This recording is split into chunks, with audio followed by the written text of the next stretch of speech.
Tá bom, tá bom. Então tá, é porque tem umas imagens aí eu te peço para apagar de vez em quando. Essa é uma palestra que talvez não seja mais adequada para o público, porque eu acho que quantas pessoas aqui fazem psicologia, ou psiquiatria, ou psicanálise, enfim, psicologia? Todo mundo, né? Essa é uma palestra um pouco... a ideia dessa palestra é argumentar que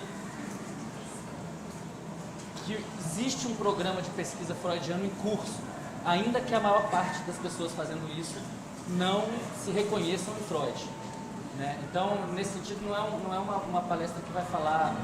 É uma palestra mais para um público de biólogos céticos do que para psicólogos, tá? Mas, enfim, vamos ver se vocês acham interessante.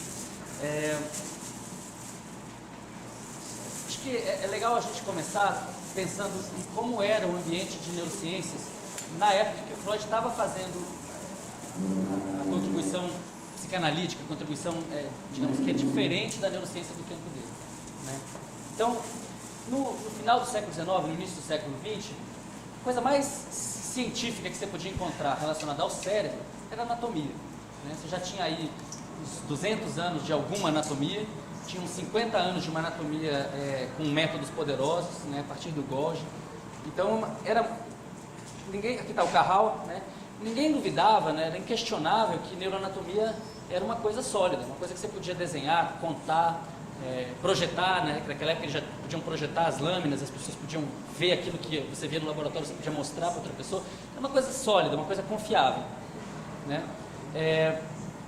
Também existia já alguma coisa muito sólida na fisiologia. Então, na mesma época que o Carral estava trabalhando, tinha o Sheraton, tinha o Adrian, estavam medindo potenciais elétricos e tentando dar uma descrição em termos de taxa de disparo, que até hoje a gente usa. Quer dizer, até hoje a gente está falando do cérebro em termos muito rudimentares, quer dizer, o número de vezes que um neurônio dispara por unidade de tempo. Isso ainda é aquilo que a gente pode fazer. E isso é uma coisa muito sólida também, parece sólida, né? E o Freud, o que ele estava estudando? Então, a partir de um determinado momento, ele, né, tem um desenvolvimento na clínica dele, ele passa a trabalhar com associação de palavras. Então, a pessoa vinha para o divã, fazia livre associação. Então, o objeto de estudo dele era um objeto que, em si, foi atacado. Por quê? Naquela época, você não tinha computador, você não tinha como fazer uma análise estatística do que a pessoa falava. Tudo dependia da maneira como ele ia individualmente interpretar aquilo que aquele paciente individualmente ia interpretar, e que é até hoje a clínica psicanalítica. Então, isso foi acusado desde o início pelas pessoas com quem ele conviveu, tanto fazendo anatomia quanto fazendo farmacologia. Foi acusado de ser uma coisa pouco científica, um blá blá blá, alguma coisa que no próprio objeto já tinha um cerne de frouxidão. Então, essa era a sensação dos colegas dele, aquelas pessoas com quem ele conviveu, trabalhou com Meinertz. Ele teve uma formação sólida, né, de neurociência da época dele, e de repente ele estava se lidando com um objeto que não se prestava a uma análise científica. Então, isso contribuiu muito para já desde o início ele ser expelido, uma coisa que ele certamente não desejava. Tem uma outra coisa que é ainda mais profunda, né, que é que quando as pessoas estão nessa circunstância, fazendo associação livre, depois que elas falam dos seus problemas cotidianos e prosaicos e aquilo se repete, a pessoa começa a ir toda semana, vai ter uma hora que ela vai convergir para os mesmos assuntos. De que as pessoas vão falar nessa situação? Elas vão falar de amor, de sexo e de morte, né? No frigir dos ovos, elas vão falar de amor, de sexo e de morte. E essa mistura é uma mistura explosiva. E se ela é explosiva hoje, imagina 100 anos atrás.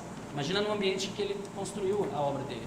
Então, ele passou a ser atacado porque fazia uma coisa que era não científica no seu objeto, que era um objeto que não se prestava a uma coisa sólida como anatomia ou fisiologia, e porque o que as pessoas falavam era uma coisa que chocava a sociedade, que solapava as bases morais da sociedade. Então, ele vai sofrer uma crítica, né, desde sempre, e que vai se acirrando na medida que a Alemanha vai desbordando para o nazismo.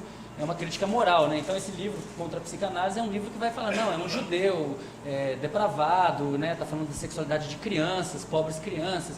Então, tudo isso contribui para que ele tenha uma rejeição no âmbito da ciência, especialmente na Europa, né? Em 1938, aqui a casa/clínica dele na BRH 19, né? Aqui a suástica colocada lá, você vai lá no museu, não tem nada da época dele, né? Está tudo reconstrução, porque eles quebraram tudo, ele fugiu, enfim, vai para o exílio. Então, tudo isso contribui para que ele seja expulso da ciência.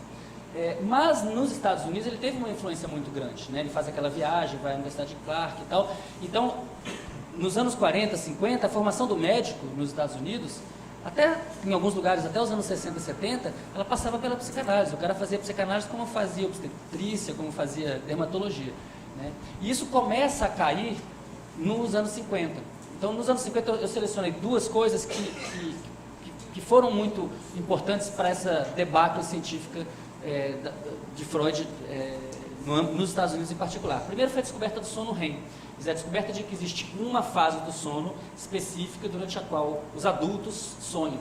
Tá? Em crianças é mais complicado, mas nos adultos é assim. Isso poderia ter sido usado para alavancar um projeto de pesquisa freudiano na ciência. Claro, agora você pode saber exatamente em que momento da noite você pode despertar o sujeito e coletar um relato de sonho, digamos, menos distante do sonho, né? Mais direto. Mas não foi assim que foi visto de maneira reducionista. Que passou a se dizer desde então, e isso se escuta até hoje, o sonho não é importante, o sonho é um epifenômeno do sono REM. O sono REM é que é importante, é aquilo que eu posso estudar objetivamente, que é um objeto digno de estudo, né? A outra foi a descoberta dos antipsicóticos, no final dos anos 50 você descobre que aquele sujeito que está surtando e incomodando todo mundo, ele pode parar de incomodar se você der para ele um antagonista receptor dopaminérgico do tipo 2. Até então, todo mundo acreditava que o fenômeno da psicose é um fenômeno profundamente ligado ao fenômeno onírico. Isso não vem nem de Freud, vem de Kraepelin, de Bloiler, né? Eles acreditavam nisso e todos os psiquiatras daquela época acreditavam nisso. Então era importante entender os sonhos para poder entender a psicose. No momento que você pode dar para a pessoa um remédio e ela para de incomodar os outros, ela não para de se incomodar, né? Uma pessoa impregnada de haloperidol, ela não está nada bem, mas ela para de causar alteração no meio. Então isso obviamente é uma solução muito mais fácil, e aí isso também é utilizado para dizer, olha, que história de ficar escutando o paciente, coisa nenhuma. Claro que o Freud estava muito mais preocupado com neurose do que com psicose, mas isso também foi utilizado como um argumento forte. E aí vem o Popper, né? Popper, que no Conjecturas e Refutações, que talvez seja o livro mais importante dele, coloca a psicanálise no mesmo balaio que todas as religiões e que o marxismo. Ele diz que a psicanálise é simplesmente não testável, refutável. Não há comportamento humano concebível que possa contradizê-la. Então ela é metafísica, tá? Ele vai jogar a psicanálise nesse campo em que, na verdade, isso não é interessante. Quer dizer, você não precisa conversar com a metafísica é folclore, né? Acho que boa parte do que eu vou tentar fazer aqui hoje é refutar o Popper, é dizer que não, até de maneira um pouco ingênua, vocês vão me desculpar, mas é tentar falar assim, não, vamos pegar alguns postulados freudianos, algumas observações freudianas, vamos tentar demonstrar que isso gerou um programa de pesquisa em biologia, tá? Minha pretensão aqui é só essa mesmo, não é mais do que isso, é mostrar que, direto ou indiretamente, estamos fazendo uma neurociência que é fundada em Freud. Antes de fazer isso, eu só queria falar que de certa maneira, quer dizer, se ele perdeu a briga na ciência, se ele foi expulso da ciência e está voltando só agora, ele ganhou a briga na cultura, né? Não tem nenhuma pessoa com um segundo grau completo que não utilize termos como inconsciente, ego, complexo de Édipo, repressão. Se ligar o Malhação, você vai escutar isso daí, né? Então, agora, o problema é que de uma forma banalizada, né? Uma forma pop, que está aqui o Andy Warhol para ilustrar essa ideia. Se todo mundo usa esses termos, isso quer dizer que todo mundo é freudiano, ou isso quer dizer que ninguém é freudiano, porque quase ninguém fora dos meios psicanalíticos vai de fato se interessar pelo que ele escreveu, né? Então tem toda essa questão da chacota ligada à sexualidade. É claro que no mundo de hoje, que é uma paquita, né? Aquilo que se considerava escandaloso no século XIX virou piada, né? Basta você ligar esses funks aí da Mulher Maravilha com o Super-Homem, a gente vê que a cultura incorporou e, né, devorou essa contribuição, mas de uma maneira banalizar ela, né? Então, quer dizer, se Freud é tão relevante para a neurociência, do ponto de vista da formação do neurocientista, do seu doutorado, do seu mestrado, quanto Marx para o mercado de ações ou Darwin para os neocriacionistas. Todo mundo fala em capital, isso quer dizer que as pessoas são marxistas? Não, né? Então, eu diria que para a maior parte das pessoas fazendo aquilo que a gente chama de ciência, Freud se tornou, para alguns, um charlatão e para outros um poeta. Quer dizer, algumas pessoas com um pouquinho mais de respeito falando, ele escrevia umas coisas interessantes que não são verdade, e outros dizendo, não, ele era um mistificador, ele estava querendo, enfim, toda a questão de ele ter se tornado uma celebridade, o fato dele gostar disso, enfim. Bom, o que é o objetivo aqui? O objetivo é, de maneira um pouco simplista, um pouco ingênua, tá? Separar alguns postulados e tentar, no final da palestra, dar uma tradução biológica contemporânea. Ou seja, eu vou tentar traduzir essas frases em termos biológicos contemporâneos, de maneira um pouco simplista, eu admito. Tá? Mas por que esse simplismo? Porque a posição que eu estou atacando é uma posição extremamente simplista. Tá? Então, quais são esses postulados que eu selecionei? Grande parte do processamento mental é inconsciente. Ele não inventou essa ideia, essa é uma ideia que você pode, dependendo de como você lê isso está lá no século 3, 4 a.C., né? Mas certamente ele centralizou isso, quer dizer, isso é fundamental para entender o que ele fez e tem uma série de consequências disso. Então, se isso aqui for verdade, tem consequências a extrair, né?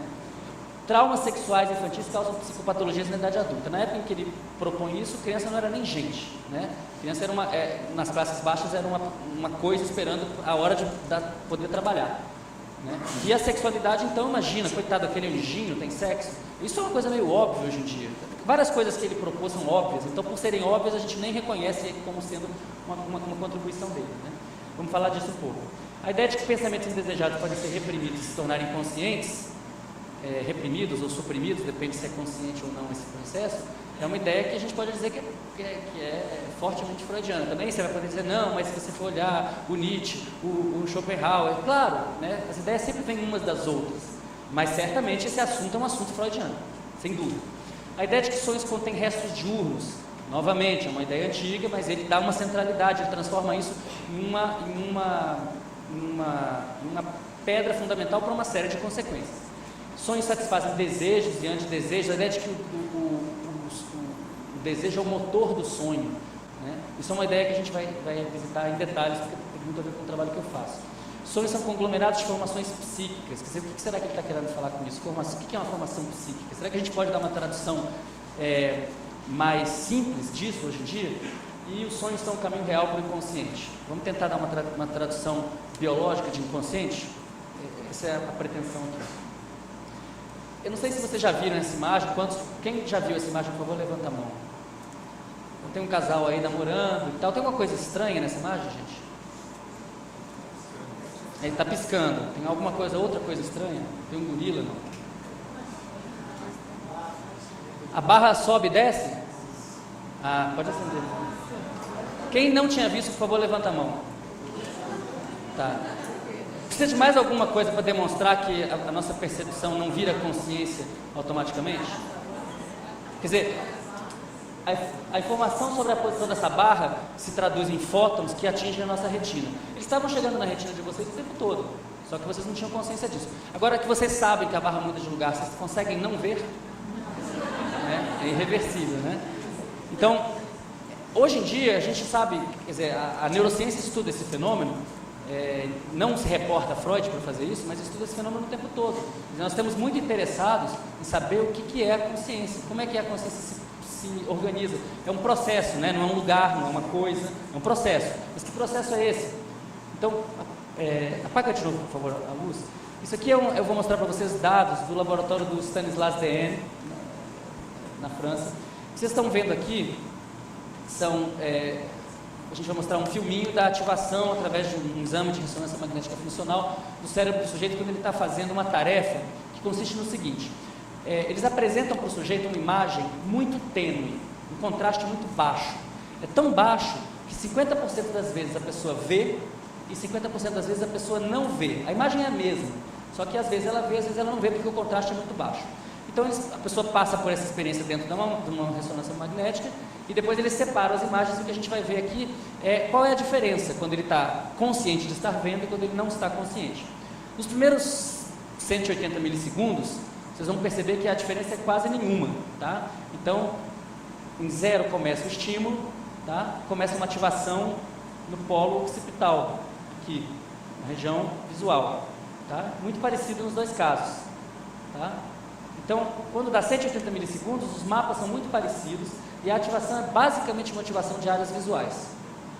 A diferença que vocês vão ver agora é bastante grande. O que vocês vão perceber daqui para os próximos 200 milissegundos é que no caso em que o estímulo não é percebido conscientemente, essa ativação vai quase desaparecer e vai retornar tardiamente, mas nas áreas visuais.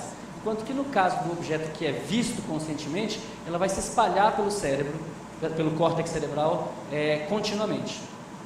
Então está aí ela aqui desaparece, ó, enquanto que aqui ela está se espalhando, aqui ela quase desapareceu.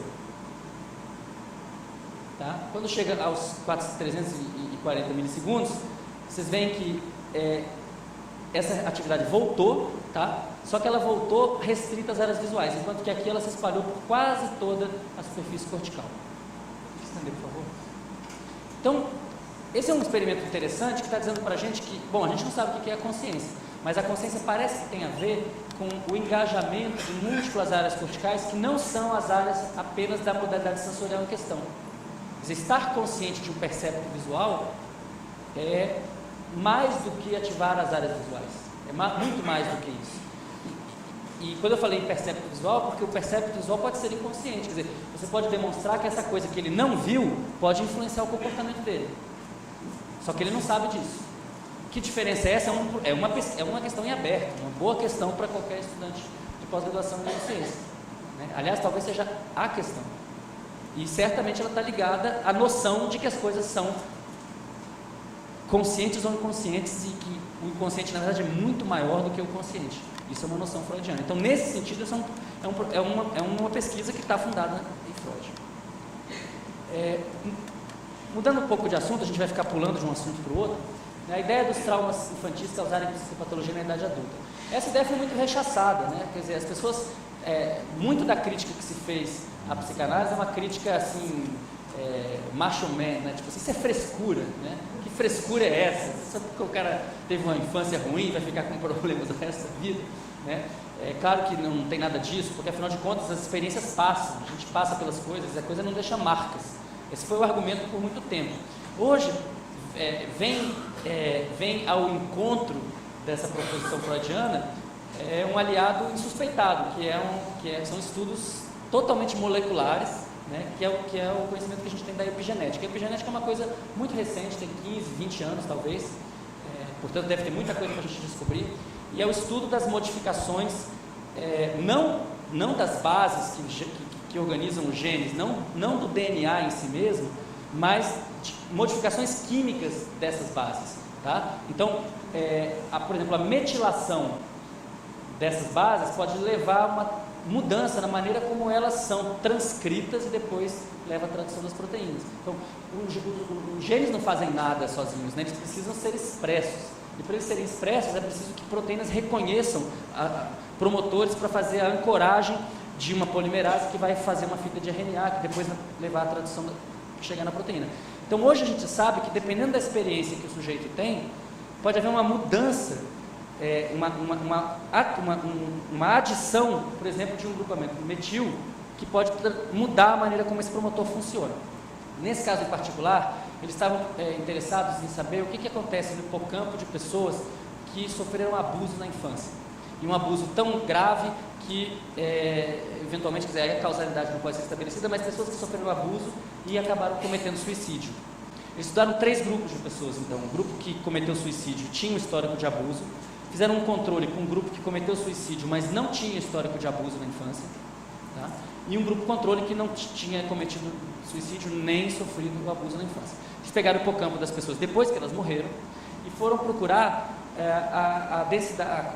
as concentrações de receptores glucocorticoides, tá? Que são receptores envolvidos na sua resposta ao estresse. E o que eles verificaram é que, de fato, no grupo dos suicidas que tinham sofrido abuso, tinha uma redução significativa do número de receptores glucocorticoides. A interpretação que eles dão para isso é que essas pessoas, tendo menos receptores, tendo uma densidade menor de receptores, elas rapidamente saturam todos os receptores que têm, então elas se tornam muito menos tolerantes para o estresse. Rapidamente elas se estressam, facilmente se estressam. Isso é uma disfunção, né? No adulto é uma disfunção, porque a pessoa fica hipersensível. Agora, no bebê não era uma disfunção. Você pensar no bebê que está sofrendo abuso, por exemplo, que não está sendo alimentado adequadamente. Se ele ficar intolerante ao estresse, ele vai chorar mais. Se ele chorar mais, ele vai chamar a atenção da mãe. Então, isso é uma coisa que é adaptativa. O problema é que isso não muda ao longo do tempo. Ele vai chegar na idade adulta com isso alterado. É o que sugere esse estudo, porque eles pegaram o hipocampo pós-mortem, né? Agora, como é que isso chega a ficar dessa forma? Por que os receptores glucocorticoides têm Por que existe um decréscimo da expressão dos receptores glucocorticoides nesse grupo? Então, eles fizeram a hipótese de que poderia ser por uma metilação do promotor que controla a expressão do receptor. E, de fato, eles verificaram que a metilação nesse grupo é muito maior, mais que o dobro dos outros grupos. Essa metilação, portanto, é uma marca para toda a vida. Tá? É uma coisa que pode explicar a angústia dessa pessoa por toda a vida, porque ela vai se tornar cronicamente intolerante ao estresse. Então a gente tem uma ligação insuspeitada entre uma coisa da biologia molecular e uma coisa que diz respeito à psicologia, né? Obviamente isso é muito interessante agora, é muito importante a gente tentar entender como é que desmetila, né? Que tipo de terapia ou de fármaco ou o que seja pode desmetilar, porque se isso acontecer, então talvez você possa efetivamente livrar essa pessoa dessa carga, né? Essa carga que ela tem que carregar por toda a vida. Não estou querendo dizer que todo o sofrimento dele ter sido abusado pode ser reduzido a uma metilação do receptor glucorticoide, não é nada disso, né? Porque as memórias da pessoa estão lá e essas memórias em si são operantes, mas isso pode atrapalhar muito a pessoa, né? Agora, é claro que isso vai depender muito de quem é a pessoa, né? Eu não consigo esquecer o caso do Dadá Maravilha, que não sei se todo mundo aqui sabe, porque o pessoal mais novo não... Vocês sabem quem foi o Dadá Maravilha? Foi um grande jogador de futebol, que foi tricampeão do mundo em 1970, que não jogava futebol, ele só fazia gol. Era um perna de pau, mas ele fez um monte de gol, dizia ele que fez tantos gols quanto o Pelé. E foi uma pessoa muito bem sucedida do ponto de vista material, era uma pessoa muito alegre, Dadá Maravilha, alegria do povo. Então, a história do Dadá Maravilha é uma coisa incrível. Ele é pai desconhecido, a mãe dele, a memória que ele tem da mãe dele é ela encharcada de querosene queimando, e ele correndo para ela se matou, e ela empurra ele num valão, num lixo, numa favela, e ele bebezinho não, criança pequena, ele vê a mãe morrendo nessas circunstâncias. Como é que esse cara conseguiu ser a alegria do povo? Então, provavelmente, entre outras coisas, ele não devia ter promotores facilmente metiláveis, né?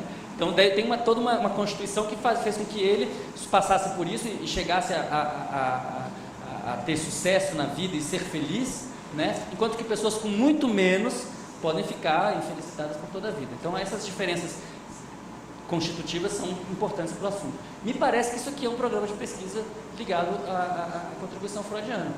Eles provavelmente não vão reconhecer isso, mas eu acho que é. Um caso em que a gente tem uma contribuição reconhecidamente freudiana, o Val hoje falou desse estudo aqui, né? Do Gabriel, é a questão do estudo da supressão de memórias. A gente não tem muitos avanços na repressão de memórias, porque como ela é inconsciente, é difícil você ter isso no laboratório, é mais difícil fazer um desenho experimental que capture, mas a supressão é mais fácil, porque você pode pedir para o sujeito esqueça, não lembre, não evoque, né? Então isso foi...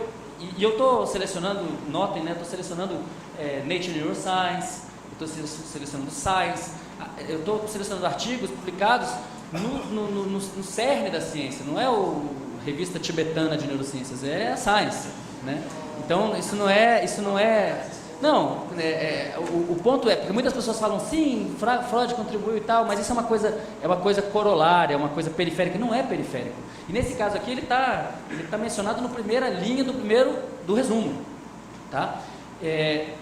Quando é que a gente sabe que uma coisa é sólida cientificamente? Quando um outro grupo diferente de pessoas tem achados parecidos, né? Então eu trouxe para vocês um estudo que corrobora e amplia os achados do Gabriel. É um trabalho de 3 anos depois, também na Science, tá? O experimento é bem simples. As pessoas eram treinadas em associar 40 faces diferentes com 40 imagens de teor negativo, imagens de acidentes, de mutilações, coisas que podem mobilizar o afeto fortemente, que é importante para você ter um sinal na ressonância. Hoje, pessoal, a gente falou sobre isso um pouco, né? Falou-se antes da manhã, a questão de que o sinal da ressonância é uma coisa muito tênue. O sinal com que você trabalha numa ressonância magnética funcional é 1% do ruído. 1% do ruído. Então, realmente é uma coisa muito delicada. Por isso que você tem que fazer protocolos robustos para poder ter algum sinal, né? Então, a pessoa aprende essas associações e aí ela vai para dentro da máquina. Dentro da máquina, ela recebe aquela face, só que essa face pode vir com uma moldura verde ou com uma moldura vermelha. Quando a moldura é verde, o comando é evoque aquela imagem associada, evoque aquela imagem negativa associada. Quando é uma moldura vermelha, o comando é contrário, suprima, não evoque aquela imagem. Quando a pessoa termina, ela faz um teste, onde ela tem que responder qual é a imagem que está associada a cada uma dessas faces. Por quê? Porque se ela tivesse esquecido da metade, essa metade tem que ser excluída do estudo, né? Porque aí não vai dar resultado e você não vai saber por quê. Isso é só um controle de qualidade. Bom, qual é o resultado? O resultado é o seguinte, aqui vocês estão vendo a subtração desse menos esse, vocês estão vendo quais são as áreas que estão mais ativadas no caso da supressão e quais são as áreas que estão menos ativadas no caso da supressão. As mais ativadas são essas vermelhas, que são áreas frontais, e as menos ativadas são essas azuis, que são basicamente hipocampo e amígdala. Então olha que interessante, quando a pessoa está suprimindo conscientemente a memória, ela está ativando regiões que têm a ver com intencionalidade, controle executivo, que é o jargão, e está inibindo regiões que têm a ver com a memória episódica, hipocampo, e que tem a ver com a valoração negativa daquelas imagens, amígdala. O mais interessante é que o sinal, existe uma anticorrelação entre os sinais, quer dizer, quando o sinal sobe no pré-frontal, ele cai no hipocampo e na amígdala. Quando ele cai no pré-frontal, ele sobe no hipocampo e na amígdala. Então fica fazendo assim. Isso não chega a ser uma demonstração de causalidade, mas é uma indicação forte, essa anticorrelação é uma indicação forte, uma correlação que indica a causalidade, que sugere fortemente a causalidade. Então, é bem provável que o mecanismo neural para suprimir uma memória envolva uma desativação hipocampo-amidalar pelo pré-frontal. Essa é a proposta. E essa é uma proposta do programa de pesquisa. Mais mainstream do que isso aqui não tem. 2 artigos na Science em 3 anos falando desse assunto, ligando diretamente a Freud. Então, quem disser que Freud é não corroborável, não testável, o Popper estava errado. Claramente estava errado. Bom, uma outra questão é a história do resto diurno. Freud não falou que o sono favorece o aprendizado. Ele não chegou a dizer isso. O Jung disse isso. Tem uma frase famosa: o sonho prepara o sonhador para o dia seguinte. O Freud não chegou a dizer isso. Mas se a vigília, se o aprendizado acontece na vigília e se o sonho reverbera a vigília, é bem razoável então que durante a noite, durante o sonho, você aprenda. Quem demonstrou isso claramente pela primeira vez foram 2 pesquisadores trabalhando em Illinois. Eles estavam repetindo aquele experimento clássico da psicologia do Ebbinghaus, do experimento do esquecimento, a curva do esquecimento. Então você ensina sílabas sem sentido que não existem na língua do sujeito, e aí você pergunta depois de 1, 2, 4, 8 horas de quantas dessas sílabas ele se lembra. E aí a gente tem um decaimento exponencial, essa é a curva do esquecimento clássica da psicologia. Eles fizeram a mesma coisa, só que eles pegavam um sujeito e testavam em 2 condições. Uma em que ele aprendia as sílabas e ia para uma sala de aula assistir a aula, e outra em que ele ia dormir. E como vocês veem aqui, dormir é bem melhor do que ir para a sala de aula. Existe uma retenção quase que o dobro do que o outro caso. É claro que isso é uma piada infame. Não é o fato de ser uma sala de aula que é ruim para a memória, mas o fato de que há uma interferência sensorial. Quer dizer, se você aprende uma coisa e você vai imediatamente em seguida aprender várias outras coisas, a chance de você aprender aquela primeira vai diminuir. Isso aí é uma coisa que está bem demonstrada em modelos animais, em seres humanos. Foi um debate que durou vários anos, que era se a privação de sono era estresse, não era estresse. Depois isso foi bem demonstrado nos experimentos do Stickle, principalmente, do Pierre Marquet, nos anos 90. Isso não tem mais, essa discussão não está mais sendo feita se o fenômeno existe ou não na neurociência. Agora a gente quer saber por quê. E uma das coisas que a gente está interessado, falando um pouco do trabalho da gente em Natal, é se a gente pode usar isso na sala de aula. Quer dizer, tudo bem, em laboratório funciona, em condições ótimas. Será que numa sala de aula normal, com todas as interferências normais de uma escola, isso pode beneficiar o aprendizado?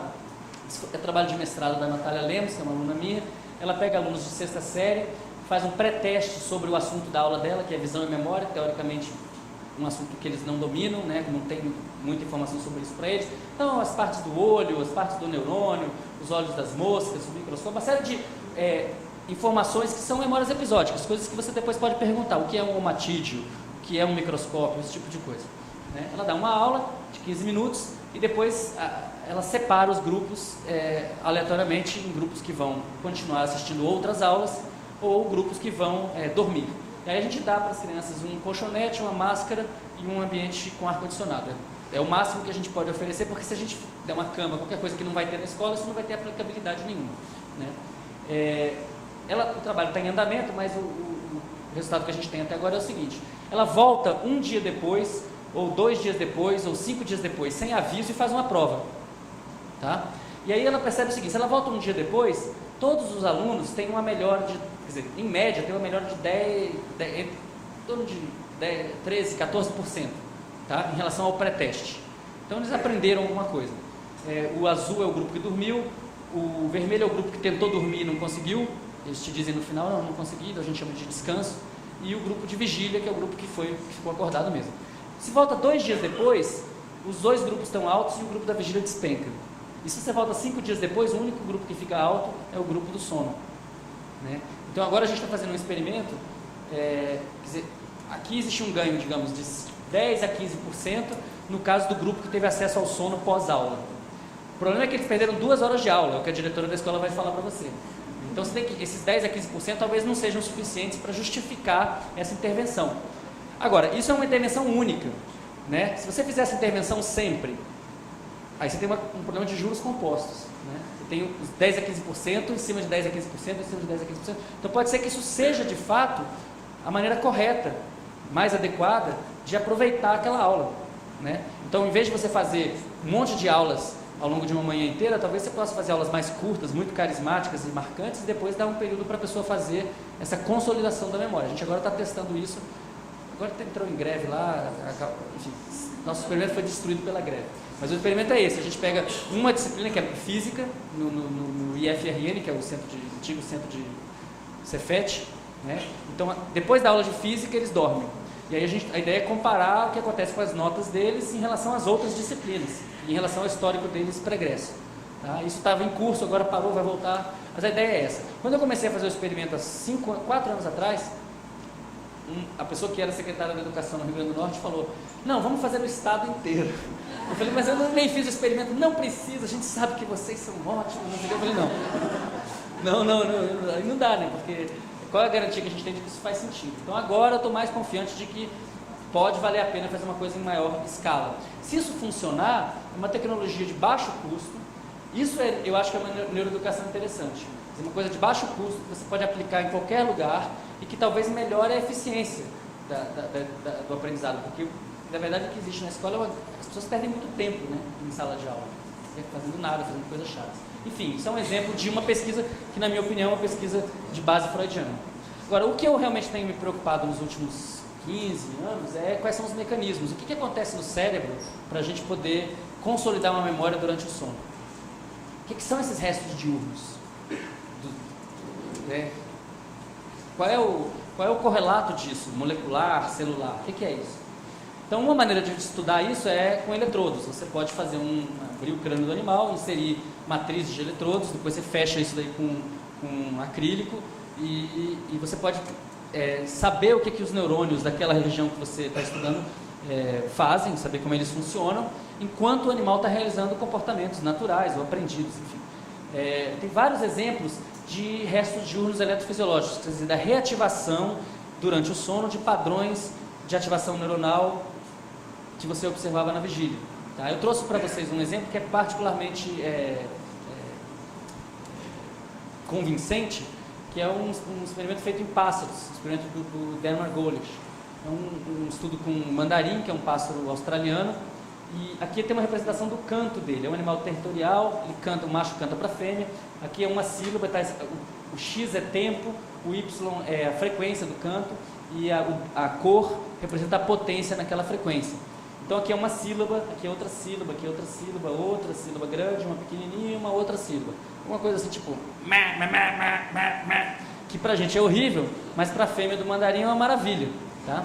Então esses bichos, eles aprendem esse canto com o pai, eles copiam o canto do pai quando eles têm mais ou menos 3 meses de idade, e eles são um tipo de aprendiz que a gente chama de ciclo fechado. Eles aprendem esse canto e esse canto fica estável pro resto da vida. Ele vai cantar o mesmo canto até morrer, tá? Um canto fixo, diferente de um canário que todo ano muda o canto. O que é interessante aqui? Então eles colocam eletrodos num núcleo motor, um núcleo que, se você lesar esse núcleo, o animal não canta, tá? É um núcleo que é ativado por essas sílabas aqui. É um núcleo que projeta para os núcleos que controlam a siringe, que é o órgão vocal. Então, se você coloca um eletrodo lá, cada neurônio que você registra tem um padrão de ativação muito específico. Significa o quê? Aqui quando o animal está cantando, cada linha dessas é um potencial de ação, é um disparo neuronal, é uma despolarização do neurônio. Então, esse neurônio, ele dispara 2 rajadas no meio dessa sílaba e uma rajada no final, ele pula essa sílaba aqui, aí ele dispara uma rajada no começo dessa sílaba, 4 rajadas no início dessa sílaba, mais uma, pula essa e depois mais uma.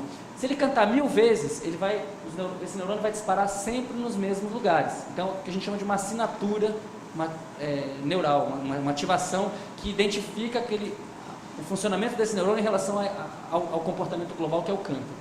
O que é interessante é você ver o que esse neurônio faz quando o animal está dormindo. O que vocês acham que ele faz? Faz a mesma coisa. Faz a mesma coisa. É um exemplo muito, muito convincente, porque isso aqui é o dado, né? Não é uma análise mostrando desvios padrões, Z-score, etc. É o dado, é o que você obtém. Então, a gente poderia dizer, com alguma liberdade poética, que esse animal está sonhando com o próprio canto. Né? Por que esse exemplo é tão convincente? Porque todos os neurônios desse lugar no cérebro chamado núcleo RA representam um único objeto do mundo, que é o canto do próprio pássaro. Se você faz esse mesmo experimento num mamífero, no córtex ou no hipocampo, você não vai ter essa reativação precisa do padrão. Você vai ter uma reativação que é significativa estatisticamente, mas ela é de baixa fidelidade. Por quê? Porque o hipocampo e o córtex cerebral de um mamífero não representam um único objeto do mundo, representam todos os objetos do mundo. Então você tem, na verdade, padrões multiplexados, uns em cima dos outros. Então você consegue extrair aquele padrão matematicamente, mas não a olho nu. Agora, no caso do pássaro, como aquele núcleo inteiro só se dedica a um objeto, você não precisa de fazer nenhuma análise matemática. Você olha o dado, você vê como ele é. Tá? Então isso é uma coisa bastante estudada. Eu tenho feito isso em ratos bastante. O experimento é muito simples. Coloca o animal numa caixa que não tem nada, a não ser a comida e a água normais, por horas ou dias. Ele fica lá em uma situação bem monótona. Depois, de noite, quando ele está muito ativo, no escuro, usando luz infravermelha para poder observar o comportamento, a gente oferece objetos novos. Tá? E depois de 20 minutos, 1 hora, a gente tira os objetos e aí continua registrando os animais por horas ou mesmo dias. Eu já fiz isso aqui por 5 dias, sem parar. E basicamente o que é interessante é que tanto aqui quanto aqui, ele está fazendo o ciclo sono-vigília dele. Ele está passando pela vigília, pelo sono de ondas lentas, slow wave sleep, e pelo sono REM. Tá? Esse é um sono sem sonhos nos seres humanos, esse é um sono com sonhos nos seres humanos, adultos. Então essa situação é muito semelhante a essa. Agora, o que é diferente? O que é diferente deve ser diferente daquilo que está na cabeça do bicho, o que ele está pensando, o que ele está sonhando, o que ele está evocando. Né? Como é que você prova quando você mostra isso aqui para neurocientistas que têm os 2 pés e as 2 mãos na biologia experimental, no behaviorismo, é um experimento não controlado, porque o animal faz o que ele quer, né? Ele explora os objetos livremente. Então você tem que mostrar que o animal aprendeu alguma coisa. Uma maneira fácil de fazer isso é você expor esse animal no dia seguinte a alguns dos mesmos objetos familiares e outros objetos novos. E eles têm uma clara preferência pelos objetos novos. Então, se eles preferem os novos, é porque eles sabem a diferença entre os novos e os velhos. Né? Então, uma coisa que a gente descobriu está expressa aqui nesse slide. Aqui vocês estão vendo a atividade de 12 neurônios do hipocampo. Cada linha dessas é um neurônio. Tá? Então, tem 1 a 12 no hipocampo, 1 a 12 no córtex somestésico primário, que é um córtex que recebe a informação dos bigodes do rato. Ele usa os bigodes para fazer essa exploração, tá? As vibríceas. E isso é uma região específica que chama campo de Barris, que recebe essa informação, S1. E a gente usou a área visual primária como um controle, porque foi feito no escuro. Então, teoricamente, não deveria ter nada numa área cortical, enfim, que não foi ativada pela experiência, em tese. A história é um pouco mais complicada, mas eu vou focar só no que interessa aqui hoje. Vocês podem ver o seguinte: as taxas de disparo, que estão representadas pelas cores, no caso azul significa uma baixa taxa de disparo, elas não se alteram no hipocampo antes e depois da experiência. A experiência aqui é só essa barra vermelha. Tá? Então as taxas de disparo não estão diferentes, nem no hipocampo e nem em V1, nem no córtex visual. Então, se aumento de taxa de disparo ou mudança de taxa de disparo é um correlato de memória, a gente pode discutir se é ou não é. Mas se for, nem V1 nem o hipocampo tem memória dessa experiência. Tá? Memória de longo prazo. Olha o que acontece em S1. Existe uma alteração persistente das taxas de disparo por várias horas. Aqui a gente tem 5 horas de experimento. Tá? Eu peguei só os períodos de sono de ondas lentas. Esse fenômeno ele é mais robusto no sono de ondas lentas, também acontece no sono REM e é menos robusto na vigília, mas também existe. Tá? Agora, por que isso aqui é relevante para a gente, é interessante? Porque a gente tem um fenômeno mnemônico, tá? Um correlato neural de um fenômeno mnemônico que acontece no córtex e não acontece no hipocampo. Para quem conhece o paciente HM na neuropsicologia, é um paciente que mostrou para a gente nos anos 50 que o hipocampo é necessário para formar novas memórias episódicas, né? Esse aqui é uma imagem do cérebro do HM. Ele tinha epilepsia nos dois... Quem aqui conhece, quem não conhece essa história, gente? Tá. Ele tinha epilepsia nos dois hipocampos. Então, qual é o tratamento se você tem epilepsia? Naquela época, tira. Então, ele foi lá ao hospital, tirou os dois hipocampos, se curou da epilepsia, só que desenvolveu uma amnésia anterógrada para o resto da vida. Significa que ele nunca mais foi capaz de aprender o nome de uma pessoa, aprender um lugar, aprender um evento, nada disso. Se tornou uma pessoa... As únicas memórias que ele tinha eram as memórias da infância. Ele também esqueceu as coisas recentes. Esqueceu, por exemplo, as circunstâncias da operação. Não se lembrava de ir ao hospital fazer a operação. Tá? E esse foi o paciente que abriu as portas para o entendimento de que o hipocampo é necessário para adquirir essas memórias, mas que com o tempo elas se corticalizam, elas saem do hipocampo e vão morar no córtex. Tá? O que é relevante para mim é que aparentemente quem pode estar... Ninguém sabe como isso é feito. E talvez isso seja feito no sono, através de um resto diurno que ocorre no córtex e não ocorre no hipocampo. Então talvez o sono seja responsável por corticalizar as memórias. Então a gente está ligando uma contribuição freudiana, que é o resto diurno, com uma coisa extremamente central na neurociência cognitiva, que é a corticalização das memórias. Bom, agora, a gente sabe desde o Reb, de 49, no livro A Organização do Comportamento, que você não forma uma memória de longo prazo baseada em alteração de taxas de disparo. Quer dizer, quando você adquire uma memória nova, você precisa de fato reverberar essa memória a nível eletrofisiológico.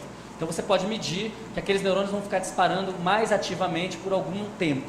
Só que se você precisasse disso para evocar memórias antigas, seu cérebro ia explodir.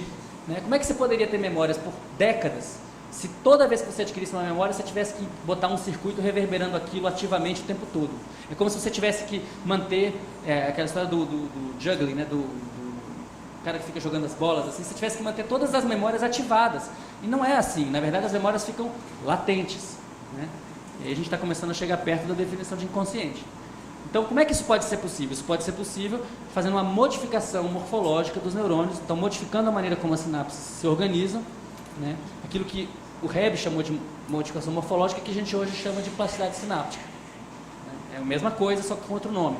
Então, como é que isso é possível? Isso é possível não a nível da membrana, que a gente tem uma representação da membrana, o meio extracelular, o meio intracelular, receptores glutamatérgicos, tá? Mas é possível através de uma cascata de proteínas. Vocês não precisam se preocupar com isso, com essas caixinhas aqui.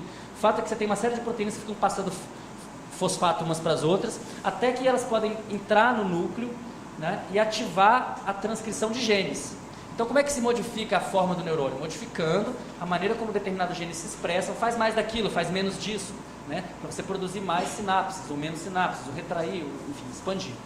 Então, a pergunta que eu me fiz no doutorado, quando eu contei aquela história para vocês antes, quando eu comecei a me interessar por esse assunto, será que esses fatores aqui, que são fatores que a gente chama de fatores de plasticidade sináptica, ou plasticidade neuronal, será que eles estão ativados durante o sono? Será que existe uma marca molecular dessa experiência no sono? Eu me concentrei especificamente num gene que chama ZIF268. Esse é um gene muito importante para a consolidação de memórias. Como é que a gente sabe disso? Você pega um camundongo e faz uma linhagem de camundongo que não tem esse gene. Tá? Um camundongo nocaute para o gene ZIF268. Esse é um animal que aprende tudo no dia 1 e não lembra de nada no dia 2. Ele não consolida a memória. Ele aprende. O problema dele não é de aquisição, mas ele não pode consolidar isso e levar isso no longo prazo. Por quê? Porque ele tem a reverberação. Ele tem isso aqui, ó, mas ele não tem isso aqui. Ele não tem esses constituintes aqui. No caso, esse em particular. Tá? Então, eu fiz essa pergunta. Foi o meu primeiro experimento nesse assunto, durante o doutorado. Como é que você estuda esse tipo de gene? Esse a gente chama de gene imediato, porque ele é o primeiro, ele faz parte da classe de genes que são os primeiros a serem ativados quando acontece alguma coisa na vida do neurônio. Depois tem vários outros genes que ele controla. Se vocês forem ver, ele é o fator de transcrição. Então a proteína volta para o núcleo e vai ativar a transcrição de 300 outros genes. Ele é uma espécie de amplificador. Se você ativa o ZIF, você ativa, por exemplo, as sinapsinas, que são as proteínas mais abundantes da sinapse. Você quer fazer uma sinapse nova? Você precisa de sinapsina. Então você precisa de ZIF. Tá? Ele é expresso, o RNA dele, ele atinge o pico 30 minutos depois do estímulo. Tá? Então se você estimular essa célula, daqui a 30 minutos vai ter um pico de ZIF268. Então se você está interessado em utilizar o ZIF para tirar uma fotografia de ativação do cérebro, você faz o seguinte: deixa o animal entrar em vigília, ou em sono de ondas lentas, ou em sono REM. até um determinado critério. Aí você acorda o animal, de forma que essa última meia hora é igual para todo mundo, e aí você vai ter um pico de RNA, o RNA que você vai medir 30 minutos depois, você vai dizer que ele se refere a essa experiência aqui. Essa experiência que aconteceu 30 minutos depois, tá? Então, na verdade, é uma fotografia, como se você tivesse uma máquina fotográfica, não digital, que você abrisse ela e deixasse ela filmando por meia hora uma avenida. Você vai ver o quê? Você vai ver linhas amarelas que são os carros passando, né? Então, nessa meia hora, por isso que essa meia hora é igual para todo mundo, porque eu não estou interessado nessa história, eu estou interessado nisso aqui, ó. Estou interessado em diferenciar a vigília de ondas lentas e sono REM. Tá claro como é que o experimento é feito? Quando dá meia hora, você vai lá e sacrifica o animal, né? Tira o cérebro dele, congela, corta e faz uma hibridização in situ. Eu vou mostrar para vocês o resultado. Agora, eu fiz um experimento que não tinha só essa variável do sono e da vigília, tinha uma outra variável, que é a experiência do bicho. Se é um resto diurno, tem que ser um resto de alguma coisa, né? Então a gente estudou dois outros grandes grupos, que é o grupo dos animais que nunca saíram da própria jaula e teoricamente não tinham nenhum material novo cognitivo para digerir, e o grupo dos animais que passaram por uma experiência, a gente fez muito cientificamente uma Disneylândia para ratos, várias caixas de cartolina conectadas por tubos e comidas novas e rampas e tal, uma coisa bem interessante. Colocava os animais lá, depois voltava com ele para a caixa de registro, esperava algumas horas para aquela ativação gênica relacionada a essa experiência passar, e aí deixava ele dormir. E qual foi o resultado? Bom, no grupo controle, vocês estão vendo aqui, um hemisfério de um corte frontal do cérebro do rato, um autorradiograma de uma hibridização in situ para ZIF268, utilizando uma sonda marcada radiativamente, etc. Ponto é, onde está vermelho tem muita expressão, onde está amarelo tem média expressão, onde está azul tem pouca expressão do gene, tá? Então, no controle tem muita expressão na vigília, no córtex e no hipocampo. No sono de ondas lentas isso cai drasticamente e continua baixo no sono REM, tá? Então, no controle, o sono é um sinal para parar a expressão do gene ZIF268. O que acontece no animal que teve a experiência nova? Ele começa com na vigília ele tem uma expressão alta, no sono de ondas lentas ela é baixa, e no sono REM ela volta, é uma reindução. Então olha que interessante, se o animal teve uma experiência nova, quando ele entra no sono REM, ele reativa a expressão de um gene que leva à formação de novas memórias, a consolidação de novas memórias. Então ele está de fato consolidando memórias durante o sono, talvez o que a gente possa chamar de um resto diurno molecular, né?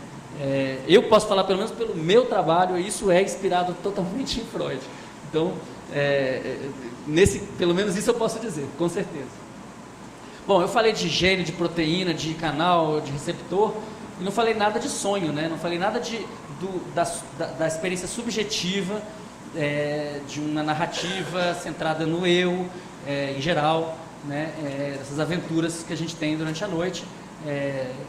Tudo isso que eu falei para vocês até agora acontece sem que a gente tenha consciência disso. Nada disso contribui para o conteúdo onírico, né? O conteúdo onírico é outra coisa, é um fenômeno de outra natureza.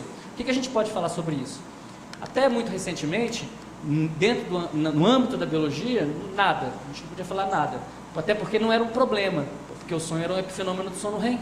Então não tinha por que se perguntar isso daí, né? Isso começa a mudar com o trabalho do Mark Solms.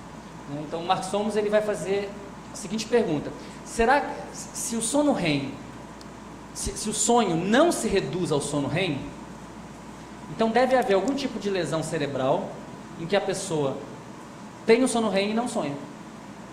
Se eles fossem a mesma coisa, toda vez que tivesse, se a lesão cerebral abole o sonho, ela deveria abolir também o sono REM. Então ele partiu da busca de uma dissociação entre as duas. O que ele está buscando é o quê? Uma situação em que a pessoa tem uma lesão em que ela preserva a arquitetura de sono, a eletrofisiologia do sono está preservada, mas ela perde isso aqui.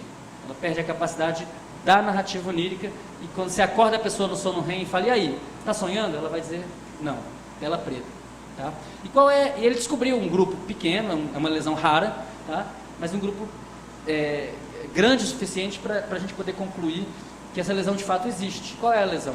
É a lesão de VTA, que é a área tegmentar ventral, ou dos axônios que saem de VTA para toda a região límbica e frontal. E o que fazem essas... Qual é a modulação de VTA? A modulação dopaminérgica, né? A gente tem dois grandes núcleos dopaminérgicos, um núcleo que projeta por estriado, que tem a ver com o movimento, e esse núcleo que projeta, né, fibras mesocorticolínicas, que tem a ver com recompensa e punição. Então, se você tem uma lesão de VTA, o animal se torna anedônico, né? Ou seja, o animal não evita a punição e ele não busca a recompensa, ele não tem mais desejos. Eu estou exagerando, né? Porque depende do tamanho da lesão e tal. Mas o que é interessante aqui? É que quando não existe a via da recompensa e da punição, quando não existe a via, simplificando, do desejo, não tem sonho. Então essa história de que o desejo é motor do sonho, não era poesia. Tem muita coisa sólida nisso. Quer dizer, sonhar não é simplesmente reativar memórias. É reativar memórias desejantes, é articular elas de modo a desejar alguma coisa. E tanto é assim que a estrutura típica do sonho qual que é? De uma busca. Geralmente o sonho você está indo atrás de alguém, você quer encontrar com alguém, você quer encontrar alguma coisa, um lugar. Às vezes uma coisa que você tem no início do sonho, uma pessoa que estava com quem você estava no início do sonho, aí você dá mole, a pessoa some e depois não acha mais. Quem aqui já teve um sonho assim, por favor, levanta a mão. Legal. Então, é legal porque a gente começa a poder fazer um discurso que pode navegar, né, sai da farmacologia, pode ir na introspecção, pode voltar. Não é uma redução, é um passeio, né? E eu acho que esse tipo de observação dos sonhos cria a possibilidade para a gente construir uma teoria dos sonhos biológica. Tá? É o que eu vou tentar, enfim, é alguma coisa que eu estou tentando fazer. Um outro trabalho que a gente deveria levar em consideração é o trabalho do Antti Revonsuo, o pessoal da Finlândia. Eles fizeram experimentos muito simples, na verdade quase triviais, mas sempre tem que, quando tem uma coisa muito óbvia que ninguém fez, é aí que você tem que correr e fazer, né? Foi o que eles fizeram. O que eles se propuseram foi estudar os sonhos de crianças que viviam em situações de muita violência e comparar com os sonhos de crianças com cultura muito semelhante, mas que não viviam a violência. Então, por exemplo, compararam os sonhos das crianças da faixa de Gaza com os sonhos das crianças da Jordânia, que está ali do lado, a mesma cultura, a mesma língua, enfim, alimentação, vestuário, etc., só que não tem o componente da violência cotidiana. E eles descobriram o óbvio, que quando as crianças da faixa de Gaza têm muito mais pesadelos. Então isso levou eles a propor que o pesadelo é o sonho prototípico, que a função do sonho é fazer uma simulação do futuro perigoso. Quer dizer, com base no passado, vamos imaginar quais são os perigos de amanhã, para tentar avisar o ego desperto, olha, não vá lá, não faça isso. Tá? Essa é uma ideia interessante, porque a maior parte dos sonhos, quando nos artigos que perguntam sobre se o sonho é agradável ou desagradável, existe uma maioria, dependendo do estudo, 55%, 60% dos sonhos são de teor negativo, de teor ansioso. Não exatamente pesadelos horrorosos, mas coisas que envolvem ansiedade, falta, enfim, coisas que não são agradáveis. Então, legal, a teoria é interessante. Mas e os outros 45%? Que podem, inclusive, ser muito agradáveis. Então, tem uma teoria interessante, mas incompleta, né? Quer dizer, eu traduzo isso da seguinte maneira. O pesadelo de uns pode ser o sonho gozoso de outros. Né? Quer dizer, os sonhos gozosos dos leões devem ser exatamente os sonhos pesadelos das zebras, né? Sinal trocado, e vice-versa. Quando as zebras têm um sonho bom é porque foi ruim para o leão. Então, quer dizer, a ideia do sonho como simulação de um futuro é uma ideia muito interessante, mas ela não pode ser restrita aos pesadelos. O tempo todo a gente tem a possibilidade do sonho prazeroso. Né? Como é que deve ser o repertório onírico de um animal livre na natureza? Muito semelhante àquilo que se observa entre os humanos, né?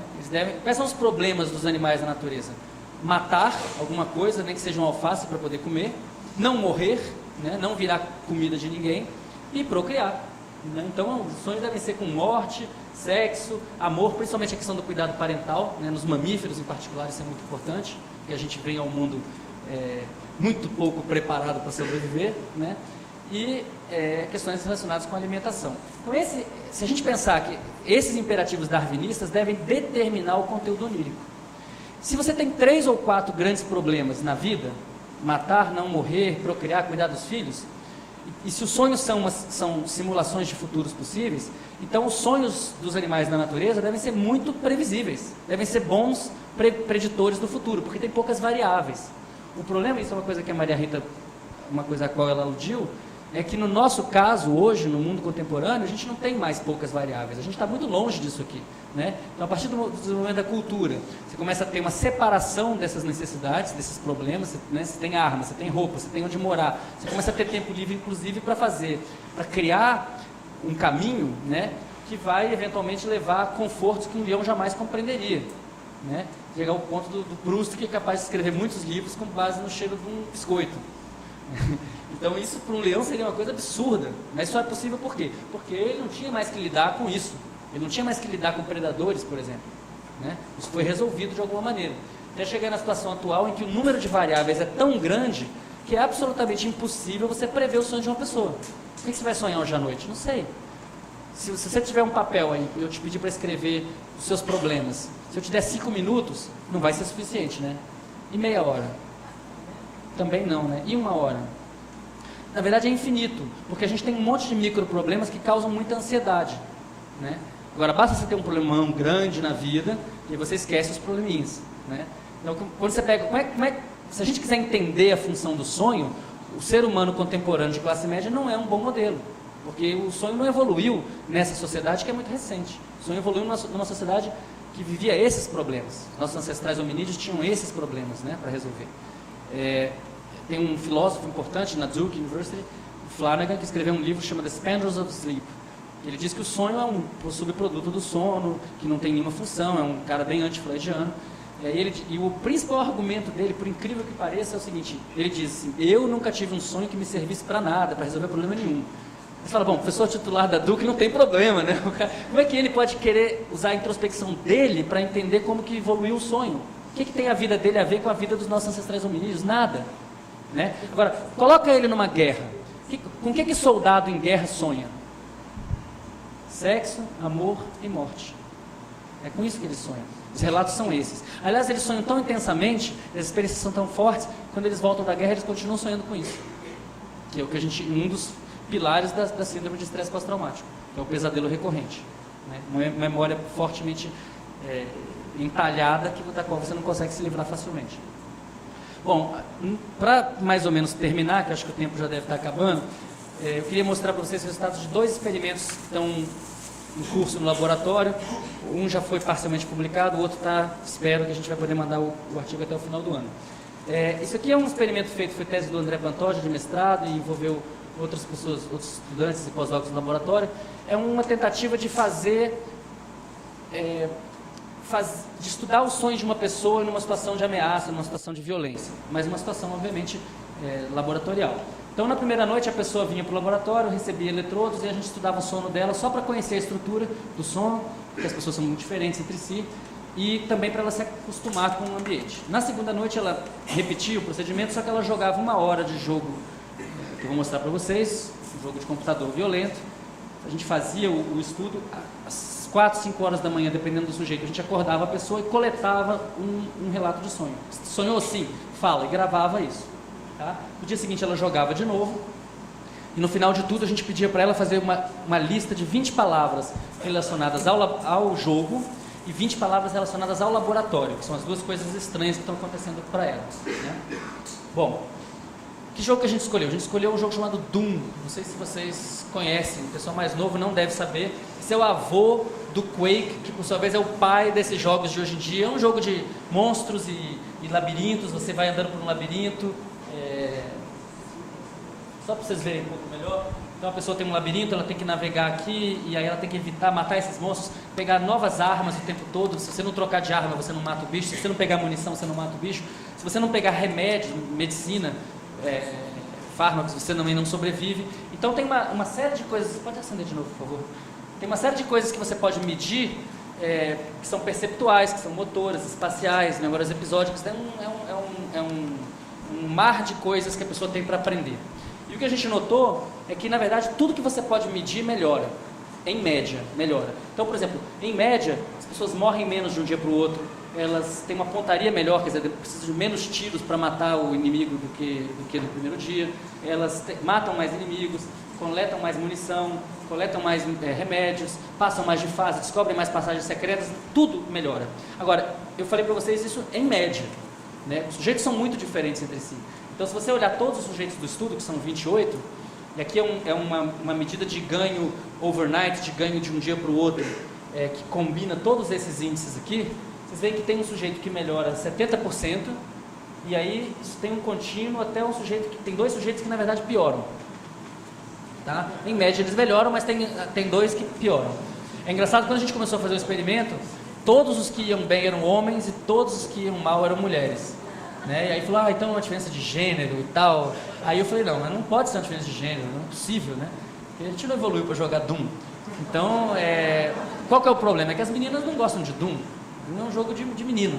Né? Então a gente foi atrás das meninas, do subgrupo muito pequeno de meninas que adoram esse tipo de jogo.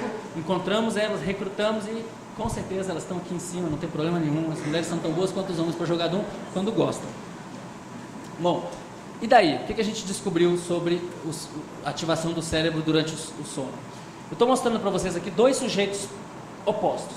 O primeiro sujeito é um sujeito que teve um alto desempenho de um dia para o outro. Significa que ele jogou mais ou menos no primeiro dia e jogou muito bem no segundo dia. Tá? Espera só mais um pouquinho, Alcides. 5 minutos. Isso aqui é interessante, não está publicado ainda e eu acho que isso aqui é relevante. Então, esse sujeito é um sujeito que melhorou muito de um dia para o outro, tá? E esse outro sujeito aqui é um sujeito que não melhorou nada. Ele jogou no primeiro dia tão bem quanto ele jogou no segundo dia. Não teve aprendizado. Esse cara não aprendeu, esse cara aprendeu muito, tá? O que a gente descobriu? Eu passei uns 2 anos, porque esse é o meu primeiro experimento com seres humanos, assim, com eletrofisiologia. Eu passei uns 2 anos tentando fazer as médias dos mapas entre os sujeitos. Falei, bom, pega os 25% que aprenderam mais e faz a média. Pega os 25% que aprenderam menos e faz a média. E olha, e não achava nada. E só depois que eu me eduquei nessa literatura que eu fui perceber que em eletroencefalograma não dá para fazer média. Por quê? Porque cada sujeito é um, totalmente diferente do outro. Se eu olho para esse mapa aqui e falo, esse cara foi bem ou mal? Não sei, não dá para saber. Tá? Agora, o que eu posso fazer é comparar ele com ele mesmo. Posso comparar esse cara quando ele jogou a primeira vez, com ele quando entrou em sono de ondas lentas, quando ele entrou em sono REM e quando ele jogou de novo. Por quê? Porque os eletrodos não mudaram de lugar, o sujeito é o mesmo, isso eu posso fazer. Então olha que interessante, o cara teve um determinado padrão quando ele jogou a primeira vez. Esse padrão em si não me diz nada. Esse padrão mudou bastante quando ele dormiu. Nesse caso se frontalizou. Tá? Mudou de novo no sono REM, uma outra coisa. E quando ele jogou de novo, se qualquer coisa, esse padrão aqui se parece com o do sono. É como se ele estivesse antecipando o padrão que representa um ganho de desempenho. Tá? O sonho prepara o sonhador para o dia seguinte. Sendo que nesse caso é sono de ondas lentas, né? Não é sono REM. E o cara que não aprendeu nada? Ele tinha um determinado padrão, esse padrão mudou durante o sono, se manteve no sono REM, e quando ele jogou de novo, ele repetiu o padrão da vigília do dia anterior. Então, quer dizer, o cara que não aprendeu nada é o cara que repete o que já tinha feito. Não aprender significa repetir a estratégia. Enquanto que o cara que aprendeu muito é um cara que, na verdade, repete um padrão que foi antecipado durante o sono. Agora, isso são casos individuais. Será que isso é verdade para o grupo inteiro? Eu poderia ter selecionado 2 casos que contam bem a minha história, né? Então a gente fez o seguinte, eu separei os sujeitos em 4 quartis, né? Os 25% que aprenderam mais, os 25% com médio alto, médio baixo e baixo aprendizado, tá? E eu calculei a correlação, eu peguei e calculei a correlação entre esse mapa e esse mapa, esse com esse, é uma correlação linear, correlação de Pearson, tá? Eletrodo a eletrodo, calculando a relação entre as potências. Então esse com ele com ele mesmo tem que dar 1, né? Ele com ele mesmo dá 1. Aí eu calculo ele com esse, ele com ele e ele com ele. Eu uso 2 como o padrão de chegada é o meu modelo. O que eu descubro? Bom, quando eu comparo ele com ele mesmo, dá 1 para todo mundo. Quando eu comparo ele com os outros, tá? Quando eu comparo com o dia 1, existe uma gradação, mas ela não é significativa, porque os erros se sobrepõem. Quando eu comparo no sono REM também, tem uma separação aqui do grupo que aprende pouco, mas também tem uma sobreposição de erros aqui, essa diferença não é significativa. Agora, no grupo de sono de ondas lentas, claramente o grupo dos 25% que mais aprendem é diferenciado. A correlação média aqui é de 0,85. É alto pra caramba a nível do grupo.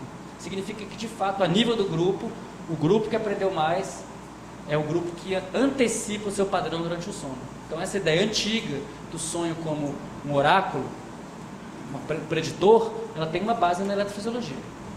Tá? Bom, mas eu falei bastante e ainda não falei de sonho. O que a gente sabe sobre o sonho, sobre a experiência subjetiva desses participantes? Então a gente nota que os sujeitos, quase todos eles, sonham com alguma coisa relacionada ao jogo. Monstro, armas, sangue, etc. Mas eles também sonham muito com o laboratório. Tá? Qual foi a nossa estratégia? A estratégia foi tentar transformar essa coisa muito complexa que é o relato onírico dele, olha só, reducionismo metodológico, em um número.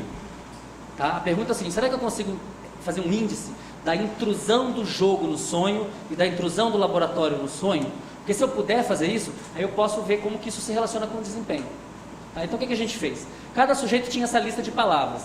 Sangue, monstro, serra elétrica, calibre 12, violência, etc. Isso aqui é um sujeito que escreveu isso aqui. E ele também escreveu relacionado ao ambiente, laboratório, cama, travesseiro, eletrodo, computador, aquilo que ele achou relevante.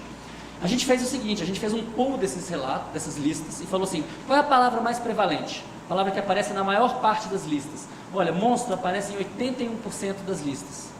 Então eu vou dar para ela um peso maior do que, por exemplo, a palavra bola de fogo, que aparece em 4% das listas. Eu vou usar essa porcentagem, essa prevalência, como um modificador do peso da palavra. Uma vez que eu tenho esse ranking, tanto para as palavras do jogo quanto para as palavras do laboratório, eu posso voltar no sonho de cada sujeito e contar as palavras. Eu falo, quantas vezes esse cara falou monstro? 10 vezes, então é 10 vezes ponto 81. E quantas vezes ele falou arma? Olha, 3 vezes, então é 3 vezes ponto 81. E eu vou somando isso. No final dá um número. Então eu posso falar, qual foi a intrusão de jogo no sonho desse sujeito? Ah, foi 12. E de laboratório? Foi 10. É um número. O que você faz com esse número? Você plota. Né? Então aqui vocês têm a intrusão de jogo no eixo X com um parâmetro de desempenho. Quanto que ele explorou, quantas fases ele passou, quantas vezes ele morreu. Tá? Cada ponto aqui é um sujeito. Olha que interessante. Se o cara não sonha nada com o jogo, o desempenho dele é ruim. Se ele sonha mais um pouquinho, o desempenho aumenta. Se ele sonha mais um pouquinho, o desempenho aumenta. Vai aumentando até um máximo. E aí ele vem caindo. O melhor ajuste aqui é um ajuste de um U invertido, na função quadrática, um U invertido. Tá? Isso para tudo que eu medi para jogo, dava isso. Será que isso é inespecífico? Será que qualquer tipo de sonho dá a mesma coisa? Não. Se você fizer isso para o laboratório, não dá o U invertido. Eu fiquei um tempão tentando entender o que ele significava, até que a ficha caiu. Na verdade, ele significa uma lei muito geral da biologia, que é verdadeira para humanos e ratos e moscas, que é a lei de Yerkes-Dodson, que todo mundo aqui conhece, nem que seja pela própria experiência. Né? Se você não tem nenhum alerta, você não aprende. Se você tem mais alerta, você aprende melhor, até um máximo. Daí para frente não é mais alerta, é estresse. Você começa a piorar. Então isso significa que o melhor sonho, que se correlaciona com o melhor desempenho aí, não é o pesadelo máximo, daquela ideia do pesadelo como sonho prototípico. É alguma coisa moderada, em que você está simulando aquele jogo, mas não está simulando aquele jogo da maneira mais... Claro que se eu fizesse isso com uma coisa não negativa, que não envolvesse violência, talvez eu tivesse uma correlação linear positiva. É possível. Mas usando a emoção negativa, então tem essa cauda para baixo. Quer dizer, ter um sonho extremamente violento e sangrento não é uma coisa que correlaciona bem com o desempenho. Tá? Para terminar, eu queria mostrar um outro experimento que não foi feito no laboratório, foi feito na vida real. A pergunta do Rafael, fez mestrado, agora está no doutorado, é qual é a situação da vida real em que a pessoa está se sentindo que vai enfrentar um tigre de dentes de sabre. Um exemplo é o vestibular. Né? Então lá no Rio Grande do Norte todo mundo quer entrar na Federal, a Federal é boa, a Federal é grátis. Né? Existe uma pressão social enorme, familiar. Você vê na época do vestibular aquelas faixas assim, minha filha, parabéns, você passou em 17º lugar em biblioteconomia. Né? Então, a pressão social para a pessoa passar no vestibular gera um estresse muito grande. Ela não vai morrer, mas como só tem um vestibular por ano, ela vai ficar na geladeira um ano, né, estudando, no cursinho e tal. Então isso obviamente tem a ver também com o sucesso da pessoa. Quer dizer, qual é a melhor maneira de você ascender socialmente? Entrando na universidade. Então a gente resolveu fazer uma coisa muito simples, que é a pessoa faz o vestibular, a gente manda um e-mail para ela da própria Comperv, que é quem aplica o questionário. E a gente pergunta, você sonhou sobre o vestibular? Não sonhou? Com o que sonhou? A pessoa responde uma série de perguntas até o dia que sai a nota. No dia que sai a nota a gente para de coletar os sonhos. Que aí obviamente tem um confundidor. O que a gente descobriu? Uma coisa muito óbvia é que as pessoas que sonham com o vestibular têm uma nota significativamente maior do que as pessoas que sonham com qualquer outra coisa. Isso é meio óbvio por quê? Porque se a pessoa está mobilizada para fazer o vestibular, é claro que ela tende a sonhar com aquilo. Isso é meio óbvio. Agora, o que não é muito óbvio, não foi para mim pelo menos, a gente tinha uma pergunta que era o seguinte: o sonho foi agradável, desagradável ou neutro? E a minha expectativa é essa: se foi desagradável vai ser ruim, se foi agradável vai ser bom e neutro vai ser mais ou menos. Mas deu um U invertido. São experiências feitas com uma outra pessoa, numa outra situação totalmente diferente, né? Aí eu vi isso e falei, Rafael, tá muito estranho, por que o cara tem um sonho agradável e ele vai mal na prova? Deixa eu ver esses sonhos aí, que isso não tá legal, tem uma coisa estranha. Como é que são os sonhos negativos? Os sonhos negativos são fáceis de entender. O cara chegou atrasado, a caneta estourou, estava nu, a porta não abriu, se esqueceu de tudo. Coisas clássicas que, obviamente, explicam, né, o cara não estudou, não estava preparado e ele tem sonhos que refletem isso. E os sonhos bons? Os sonhos bons são assim, passei, teve churrascão, fizemos uma cervejada. Então o cara sonha com a recompensa, mas ele não sonha com o trabalho que dá para chegar na recompensa. E os sonhos neutros? O que é Torque? Qual a contribuição de Graciliano Ramos para o regionalismo? O que é a capital da Islândia? O cara sonha com o conteúdo da prova, ou inclusive com fazer a prova. Ele sonha com ele lá fazendo a prova. Então é muito legal, porque a ideia da simulação tem a ver com a praxis. Quer dizer, o cara, as notas, claro que isso não é causal, é correlativo, mas ter notas boas se correlaciona não com sonhar com a recompensa, mas com sonhar com o trabalho que leva para chegar na recompensa. Bom, essa ideia do sonho como um oráculo, né, do futuro é uma ideia muito antiga, né? Se a gente vai em Macróbios e Artemidoros, isso aqui é uma citação da interpretação dos sonhos, né? Tá no Freud. Ele fala, Macróbios e Artemidoros diziam que tinha dois tipos de sonhos: os que se referem ao presente, ao passado, que não são importantes, e os que se referem ao futuro. A essa classe pertencem as profecias diretas, recebidas em sonho, oráculo, a previsão de eventos futuros, visão, e o sonho simbólico, que requer interpretação, somnium. Tá?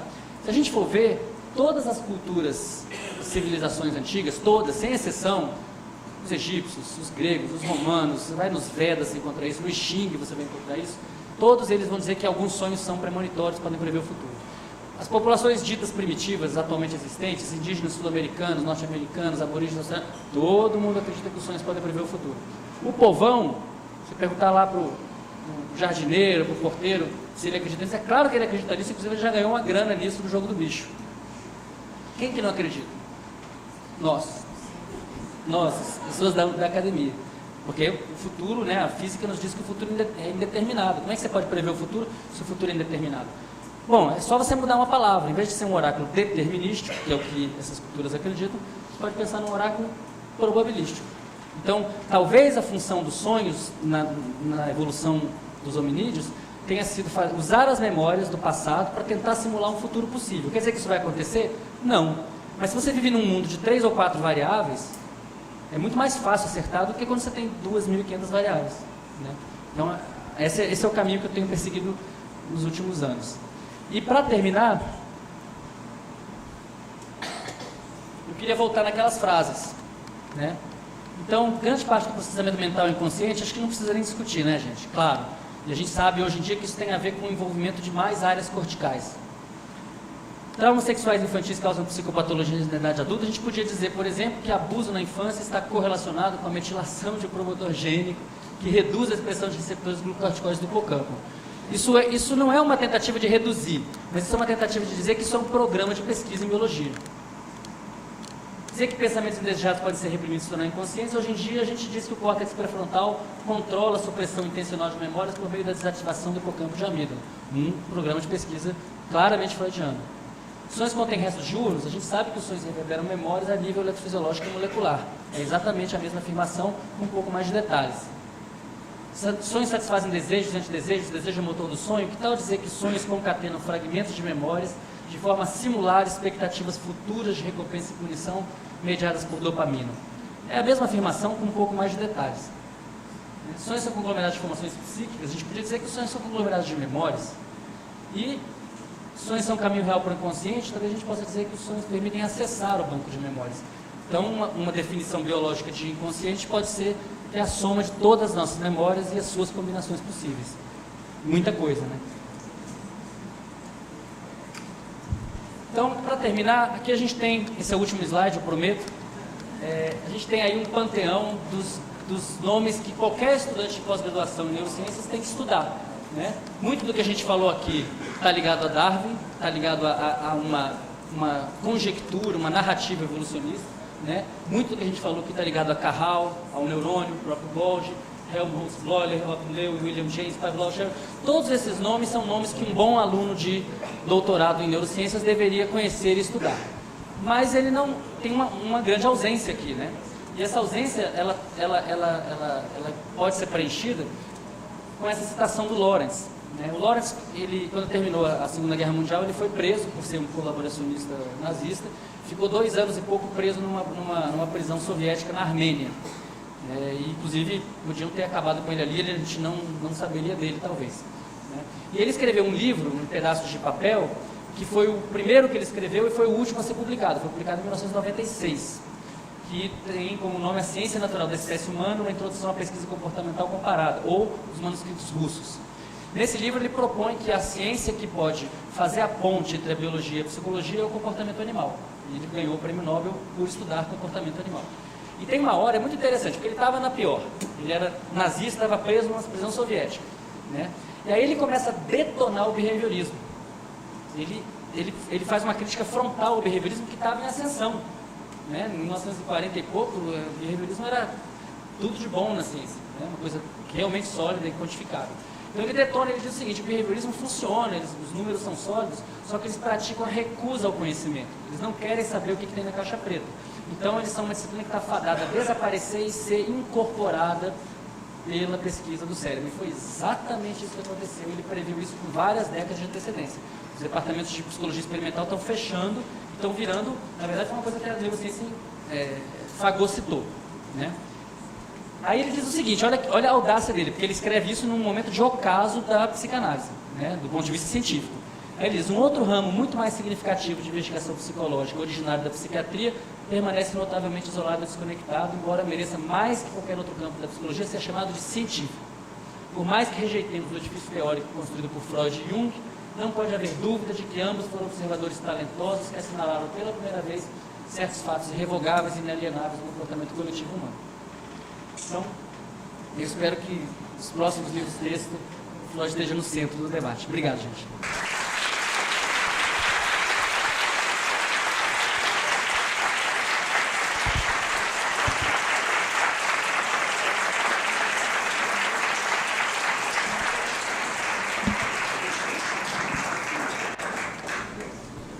Vocês têm questões para o Siddhartha? Sim.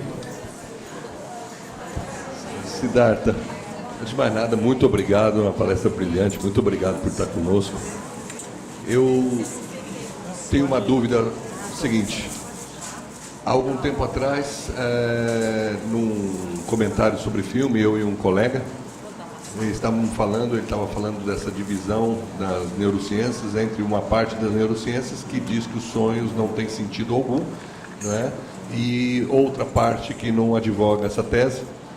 E ele levantou uma situação que me pareceu extremamente interessante, né? Bom, primeiro eu gostaria de te perguntar a situação, ele estava falando algo em torno da região cerebral, onde se supõe que seja responsável pelo sono REM e etc., e por conseguinte o sonho. Algo em torno de 20 bilhões de neurônios, algo em torno de 10 mil conexões por neurônios, né? E existe a questão do sonho repetido.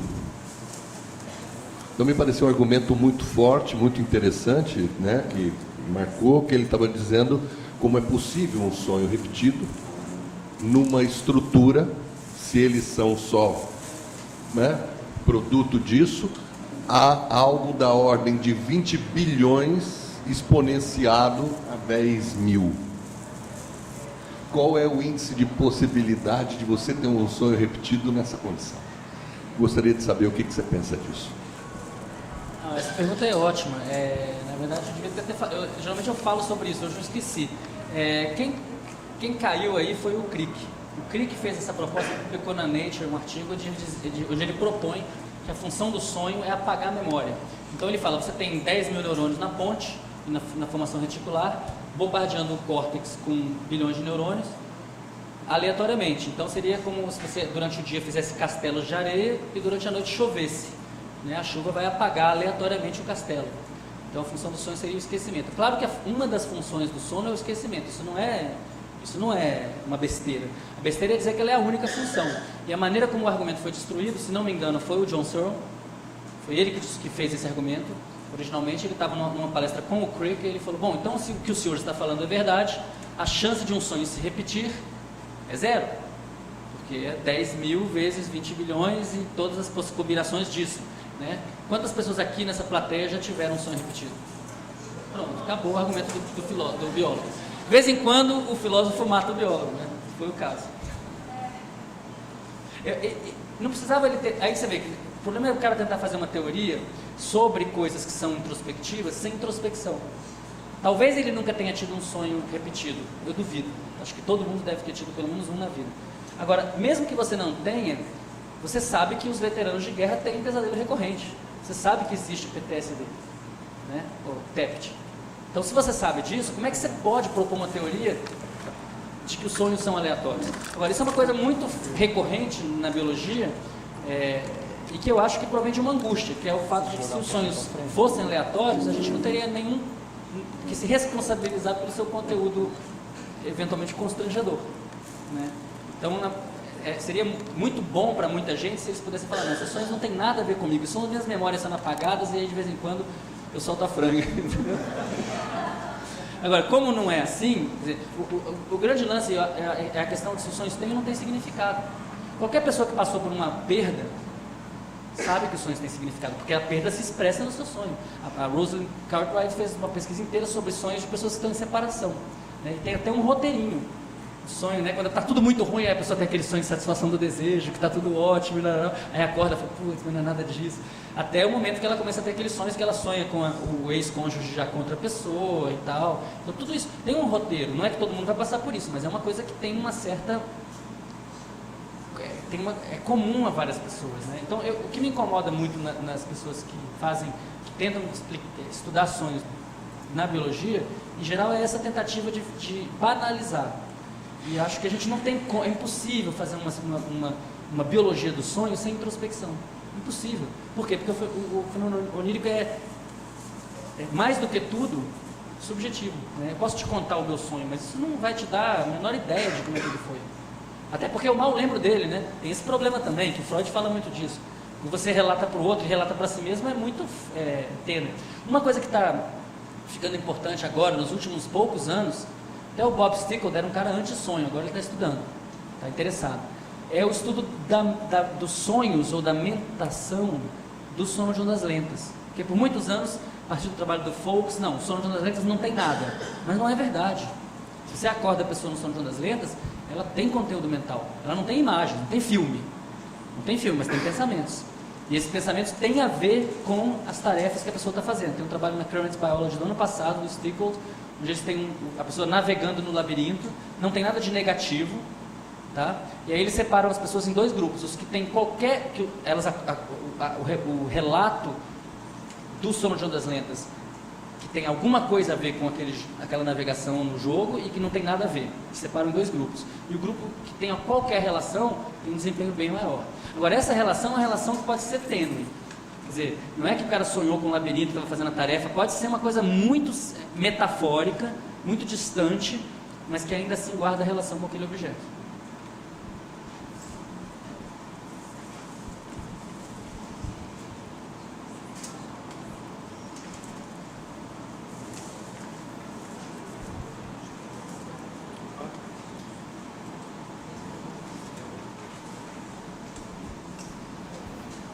Oi, Cidade. Gostaria primeiramente de parabenizar pela excelente palestra.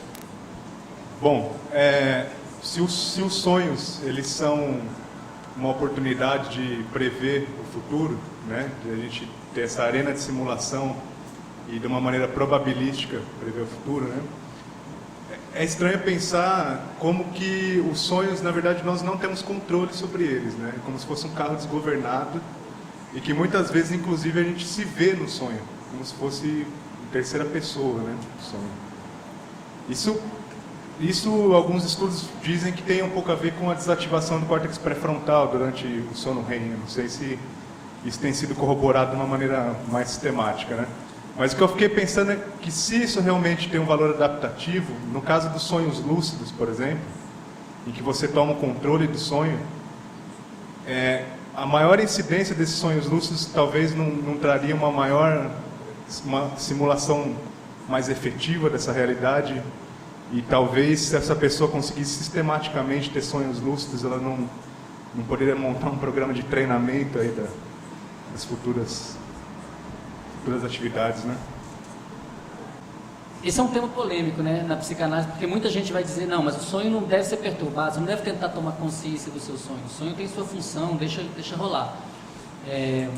Por outro lado, tem gente, Daniel Erlacher, na Alemanha, agora ele está na Suíça, fez um experimento que é muito interessante, onde ele faz isso, ele treina a pessoa para uma habilidade, que no caso é jogar moedas num copinho.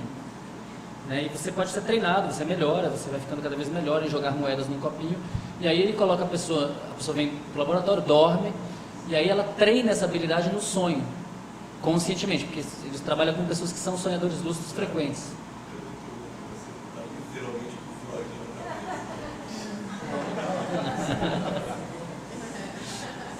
Baixar o santo aqui. Esse trabalho do Daniel Erlacher mostra que o cara melhora. Quer dizer, a prática, assim como você pode melhorar fazendo imaginação ativa na vigília, você também pode melhorar fazendo imaginação ativa no sonho. A gente tem no trabalho do Sérgio Rolim, que está terminando o doutorado agora, o sonho lúcido, a gente viu que em alguns casos, poucos casos, a gente teve um sujeito que teve o sonho em terceira pessoa. Teve o sonho não do ator, mas do diretor. Né? E nesses casos existe uma ativação numa área, na junção temporoparietal, TPJ, que é uma região que, se você ativar ela pode gerar uma sensação de estar fora do corpo. Então, parece que tem um substrato neural compreensível para essa experiência. Agora, isso é muito raro. Geralmente a pessoa tem um sonho em primeira pessoa. É muito raro você ter um sonho em terceira pessoa. E mais raro ainda é a pessoa ter um sonho que ela não está. É raríssimo. É quase inexistente, assim. O que sugere que não faz sentido fazer simulação de futuro em que você não está. Né? Pela mesma razão que também é raríssima a pessoa que sonha com a própria morte. Ela sonha até com a iminência da morte, chega até a beira da morte. Mas sonhar com a própria morte é muito raro. E eu sugeriria que é preocupante, entendeu? Talvez sinal de alguma coisa. Não, tudo bem, não sei, mas que é raro é. Não sei se... Siddhartha, gostei muito da sua palestra. Na verdade, eu não tenho uma pergunta, eu tenho um comentário. Eu estou vendo na sua postura, vi a postura em várias mesas, né, dessa boa vontade em ver o que o outro traz, ter o copo um pouco vazio. Né? E eu queria aproveitar a oportunidade para poder parabenizar isso. Eu acho que isso é o melhor dos mundos quando a gente pensa em ciência, quando a gente pensa em conhecimento. E particularmente para mim, né, o comentário é que, entre várias coisas que eu aprendi hoje, né, nos encontros, foi essa postura de você e dos outros palestrantes. E eu acho que isso precisa ser enfatizado, né? Onde a gente tem a diferença, mas a gente tem a boa vontade de encontrar algo em comum.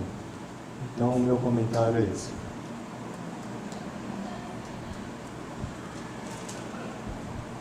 Não, legal. Eu acho que mais do que boa vontade, eu acho que é uma questão de humildade. A gente sabe muito pouco, a gente sabe quase nada.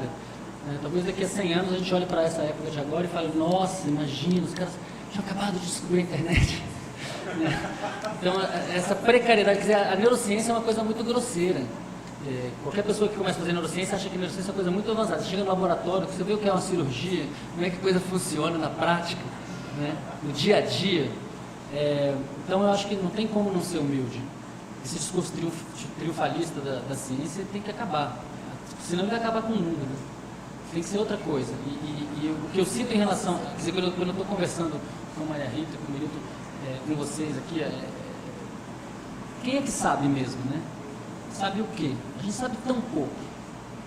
E eu sinto que o fracasso desse projeto, por exemplo, da biologia molecular, não, os genes vão explicar tudo. O fato de ter fracassado tão rápido, vocês botaram milhões, bilhões de dólares nesse projeto.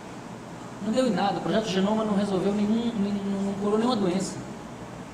Então isso é um sinal de que a gente tem que ser muito mais humilde, né? O buraco é muito mais embaixo. Eu acho que, assim, temos tudo a ganhar com essa horizontalidade. Não vejo de outra forma. Um comentário muito curto, mais do que pergunta, acho que ele queria mencionar os outros colegas, aos organizadores desse evento. Acho que essas ousadias, né, de juntar um injuntável, eventualmente, essa história da convergência, talvez seja um reflexo do que nós somos. Eu acho que esse evento representa a nossa natureza humana. E eu acho que esse é o grande bem que está sendo cultuado aqui, quer dizer, essa possibilidade de opiniões divergentes, convergentes, conflitantes, é o que a gente tem que exercer no nosso dia a dia, de maneira consciente ou inconsciente. Quando se fala alguém que faz isso e não sabe que ao fazer beneficia, produz conhecimento, etc. Eu acho que esse é o nosso dia a dia. Esses personagens que está colocando aqui, você nesse momento, cada um de nós, escutando ou não, representamos essa natureza humana. Porque em vários momentos da história da humanidade se veio oscilando conforme poder, feudos, dinheiro, o que for. A produtividade associada com conhecimento que pode ser de uso bélico ou eventualmente para cura de doenças e assim por diante. Tem talvez 3 ou 4 momentos que, pelo menos na minha cabeça, falam dessa necessidade de convergência. Snow, quando fala das duas culturas, acadêmica ou científica e literária, e o porquê o não conflito entre elas. Consiliência em Edward Wilson, quando fala da necessidade de convergência entre ciências naturais, exatas e humanas. Esse é um projeto conciliante, um termo de 1800 e tantos dos filósofos, né? A conciliência talvez não existe em português, concilians, mas é a necessidade de ter essa convergência. E mais, nos anos 70, estava mencionando Kuhn, quando fala da estrutura das revoluções científicas, que é justamente a quebra dos dogmas e a maneira como a ciência se faz montar no quebra-cabeças. São pequenas peças que na nossa cabeça fazem sentido, talvez na cabeça dos outros não fazem, mas uma vez que o feudo é destruído, infelizmente você cria um outro dogma que tem que ser destruído novamente, e essa é a dinâmica, digamos, do pensamento humano. A outra dissociação innecessária, desnecessária, é ciência e arte. Quer dizer, curiosamente, eu prego uma neuroarte no sentido de que ciência e arte não tem nenhum tipo de conflito, ou nunca teve, talvez hoje menos, mas mesmo assim se tenta separar o que é inseparável, o que é da nossa própria natureza. Então, parabéns a você e, obviamente, a todos aqui congregados.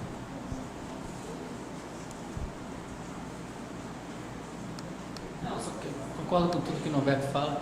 Não, só acho que você falou da neuroarte, é uma coisa que quando você começou a fazer, as pessoas deviam olhar você como um doido, né? Hoje em dia, você virou o patrono do assunto no Brasil, porque quanto tempo demorou? 15 anos? Em 15 anos mudou tudo, né? A gente está vivendo esse momento de crise global, que significa também um momento de encontro, né? A gente vai ter que juntar todos os saberes. Nesse sentido, o Feyerabend é muito legal, né? O Feyerabend fala, não se joga no lixo nenhum saber. Se a dança da chuva dos índios Hopi não faz chover hoje, guarda lá no seu baú, não joga fora não, porque pode ser que no futuro a gente precise, entendeu? Eu acho que isso a marca positiva desse tempo é que não tem esses preconceitos, não deve haver mais esse tipo de preconceito entre os saberes, né? E com isso a gente tem que sair da ciência, inclusive sair da academia como um todo, né? Eu acho que a gente tem muito preconceito com a religião, só que a maior parte das pessoas do mundo é religiosa. Como é que a gente vai lidar com isso? A gente vai... Toda essa coisa do DOCS, de detonar e essa coisa muito agressiva, que tem a ver com o contexto dos Estados Unidos, por exemplo, eu acho que ela tem que ser negociada de outra maneira. Tem que ser negociada com a ciência tem que ser mais tolerante também. Não para aceitar a sacanagem, a opressão política dos republicanos evangélicos. Não. Mas acho que tem que ser mais tolerante com a crença das pessoas. Tem que ser respeitado isso daí, né? Porque bem ou mal, todo mundo vai morrer, né? Então, não sei, né? Eu acho que não, eu acho que a gente morre, mas o que eu sei, né? Meu Deus. Você falou da cultura, que nada se perde, é o que eu penso no psiquismo. Nada se perde no psíquico. Tudo pode até se transformar, se ligar de outro jeito, mas do nascimento até a morte, nada se perde, está tudo lá, né? Enfim, só me ocorreu